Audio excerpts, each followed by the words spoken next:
Oi pessoal, sejam bem-vindos ao Café com Pimenta e estamos aqui no vídeo de hoje para falar sobre mulheres esquecidas, apagadas pela história. A gente vai falar nada mais nada menos do que Alice Guy Blaché. Então pega seu café, se aproxime e vamos falar de feminismo.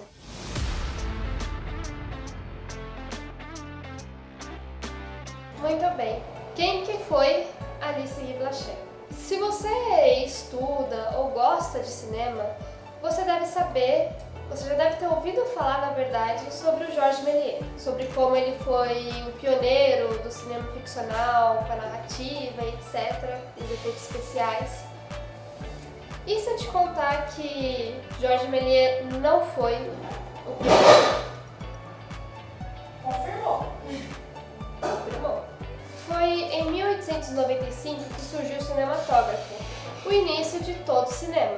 E se eu te dissesse que, na verdade, o primeiro filme de ficção não foi Viagem à Lua, do Georges Méliès, foi, na verdade, A Fada dos Repolhos, de Alice Guy Blaché, em 1896, apenas um ano depois do surgimento do cinematógrafo. Alice Guy Blaché nasceu em 1873 e ela era filha de livreiro, então sempre lia muitos livros.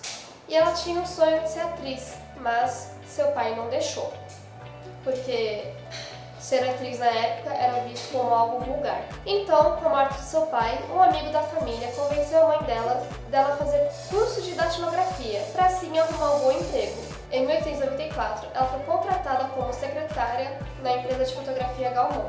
Em 1895, Gaumont, junto com Alice, foram para a exposição do cinematógrafo, onde viram a chegada do trem à estação, o primeiro filme feito. Alice, depois ela conta que quando ela sentou lá e viu o que o cinematógrafo era capaz de fazer, ela pensou consigo mesma: sou capaz de fazer algo melhor com isso. Como eu falei, ela queria ser atriz, ela era muito apaixonada no teatro e lia bastante livros, então provavelmente ela tinha uma criatividade sensacional. E ela convenceu Gaumont a emprestá-la o cinematógrafo. Com alguns amigos, ela desenvolveu roteiro, figurino, cenário e fez assim seu primeiro filme, A Fada dos Repolhos, que foi de grande sucesso. Na época, chegou a vender cerca de 80 cópias, o que era um número bem grandinho. Com o sucesso de suas obras, Alice Guy recebeu a função também de vender os equipamentos da empresa, usando seus filmes como amostras do que o equipamento podia fazer. E foi em viagens de trabalho que ela conheceu seu marido Herbert Blaché. E então, de 1896 a 1906, a Alice foi responsável pela produção de conteúdo de imagem, sendo provavelmente a única e primeira diretora de cinema daquela época. Alice se mudou para os Estados Unidos com seu marido e fundou seu próprio estúdio, Solax Studios. E lá, ela produziu mais de 1000 filmes, foi uma grande pioneira em muitas invenções da época. O close, inclusive, que a gente usa aqui a câmera bem pertinho assim do rosto, foi invenção dela. Além dela também ajudar no desenvolvimento da sonografia, do cinema com som. Ela dirigiu o primeiro blockbuster cristão, A Vida de Cristo, que contou com mais de 300 figurantes. E você acha que os feitos dela param por aí? Na verdade, eu não estou contando nem metade do que ela fez. Ela fez o filme Consequências do Feminismo, que foi uma alfinetada aos machos da época, falando que eles não aguentariam se fosse o contrário. Nesse filme você vê nitidamente mulheres agindo como homens da época e homens agindo como mulheres da época, sofrendo inclusive assédio. E ela também aplicou os primeiros efeitos visuais, então não foi o Georges Méliès que entrou com os efeitos visuais, foi a própria Alice, usando técnicas como máscaras, dupla exposição do filme e até mesmo rodando o filme ao contrário. Ela, inclusive, fez o primeiro filme com elenco composto de atores negros da história, enquanto naquela época se usava muito blackface. O que aconteceu foi que, ao gravar Um Tolo e Seu Dinheiro, os atores brancos se negaram a atuar com os atores negros. E então, Alice mandou os atores brancos embora e contratou um elenco só de atores negros. E o filme é muito bom. Alice, inclusive, incentivou outras mulheres a seguirem como diretoras de cinema. Ela inovou também nas técnicas de atuação, onde o lema do estúdio dela era Be Natural, seja natural, porque ela queria tirar esse aspecto exagerado que os atores tinham na época e queria uma atuação mais natural. Suas personagens femininas também, elas tinham problemas profundos e mais sérios e não eram vistas somente como objetos e enfeites para os filmes. Ficou boa essa frase? Ficou. Quando seu marido, Herbert Blanchet, perdeu o emprego, ela ofereceu a ele o cargo de presidente da companhia. E ele provavelmente não gostou muito de trabalhar para sua mulher, e assim eles se divorciaram. Alice volta para a França e termina seus dias lá. Ela acaba sendo totalmente esquecida. Os filmes que ela fazia, uma grande parte deles foram associados aos seus assistentes, e filmes mais bobinhos, entre aspas, foram associados a ela.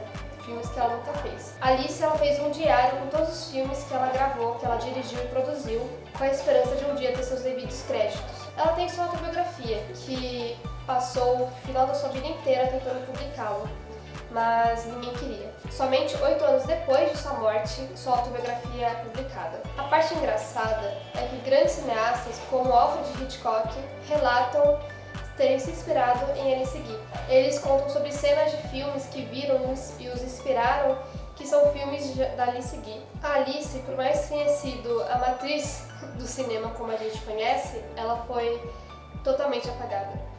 Suas inovações, seus registros, o direito de ter seu nome no filme que dirigiu e produziu, da sua companhia. Acharam muito mais fácil acreditá-los ao assistente dela, porque ele é homem. Então era mais fácil. Alice morreu na França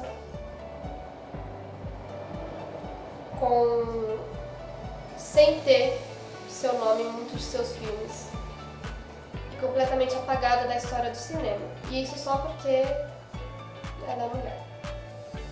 Só porque ninguém acreditava que uma mulher conseguiria isso. E muitas vezes na vida da Alice, ela foi subestimada, julgada por ser mulher, por acharem que lá não era o lugar dela. Mas também há muitos relatos que dizem que ninguém comandava um set de filmagem como a Alice Guy comandava. Essa é apenas uma das inúmeras mulheres da história do cinema que foram apagadas. E é muito triste você pensar que a pessoa viveu a sua vida toda pela sua carreira e no final preferem acreditar tudo que você fez a uma outra pessoa, só porque você é uma mulher e a outra pessoa é um homem. O que a gente sabe é que Alice deu seu coração pela arte, trouxe o cinema que a gente tem hoje, que a gente conhece, da forma que amamos, e trouxe muita esperança para as mulheres à sua volta, porque, como eu falei, ela sempre incentivava as outras mulheres a dirigirem seus próprios filmes e etc. Então Alice é um exemplo, um marco na nossa história. Alice lutou, sangrou, viveu pela sua arte. E a nossa função agora é dar o reconhecimento que ela merece, né? A gente tem que sempre lembrar dela, estudar sobre ela, porque sinceramente ela é incrível. Tudo que eu vi, estudei, pesquisei de Alice Guy só aumentou cada vez mais minha admiração. E eu sempre falo que quando eu vejo o documentário dela, que ela tem um documentário também, eu vou deixar aqui na descrição pra vocês. Quando eu vejo o documentário dela, quando eu leio sobre ela, eu sempre começo a chorar. Porque pra mim é muito forte, tanto a jornada dela, quanto o quão o mundo foi cruel com ela. Então o nosso trabalho é manter vivo o legado de Alice Guy e de várias outras mulheres, para que isso jamais se repita. E eu fico por aqui, e até o próximo café. Ai, Deradinha.